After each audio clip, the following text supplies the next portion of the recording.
அனைவருக்கும் வணக்கம். இன்னைக்கு uh banking industry point of வியூல என்ன இம்பார்டன்ட் நியூஸஸ் இருக்கு அப்படிங்கிறத பார்ப்போம். ஃபர்ஸ்ட் கொஸ்டின் பார்த்தீங்கன்னா, which is the first e-commerce company in India to get a non banking financial company licence from Reserve Bank of India? So NBFC licence வாங்குன first e-commerce company யாரு அப்படிங்கிறத கேட்டிருக்காங்க. NBFC licence யாரு provide பண்ணுவாங்க அப்படின்னா, RBI தான் provide பண்ணுவாங்க. சரியா? ஸோ ஃபர்ஸ்ட் இ-காமர்ஸ் கம்பெனி யார் அப்படின்னு பார்த்தீங்கன்னா, நமக்கு Flipkart தான் என்பிஎஃப்சி கம்பெனியோட அந்த லைசென்ஸ வந்து வாங்கியிருக்காங்க. சரியா? அடுத்தது, which country signed a free trade agreement with India in May 2025 அப்படின்னு சொல்லி கேட்டிருக்காங்க. ஸோ இந்தியா வந்து யார் கூட அந்த எஃப்டிஏ சைன் பண்ணியிருப்பாங்க அப்படின்னா, யுனைட்டட் கிங்டமோட சைன் பண்ணியிருப்பாங்க. சரியா? அடுத்தது, who has been appointed as the new chairman of fertiliser association of India அப்படின்னு சொல்லி கேட்டிருக்காங்க.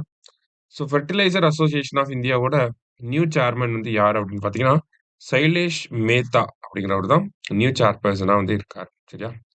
அடுத்தது, who is the author of the book titled India 5000 years of history on the subcontinent அப்படின்னு சொல்லி கேட்டிருக்காங்க. So 5000 years of history on the subcontinent அப்படிங்கிற இந்த book எழுதினது யார் அப்படின்னா, ஆட்ரே ட்ரூஷ்க் அப்படிங்கிற இவர் தான். சரிங்களா? ராமச்சந்திர குகாவோட லேட்டஸ்ட் புக் தான் பார்த்தீங்கன்னா, நமக்கு ஸ்பீக்கிங் வித் நேச்சர் அப்படிங்கிறது. சரியா? Speaking with nature. ஓகேவா? இது வந்து இந்தியாவோட என்விரான்மென்டலிசம பத்தி குடுத்திருப்பாங்க. ஓகேவா? அடுத்தது, where was the international conference on disaster resilient infrastructure 2025 held அப்படின்னு சொல்லி கேட்டிருக்காங்க. So international conference on disaster resilient infrastructure எங்க நடந்திருக்கும்னா, பிரான்ஸ்ல நடந்திருக்கும். ஸோ பிரான்ஸ்ல எங்க அப்படின்னு பார்த்தீங்கன்னா, நைஸ் அப்படிங்கிற இந்த சிட்டி.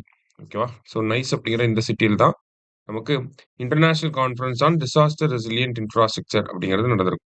ஓகேவா? ஸோ இன்னைக்கு 5 கொஸ்டின்ஸ் வந்து பார்த்திருக்கோம். Thank you. Suresh IAS academy வெற்றியின் முகவரி.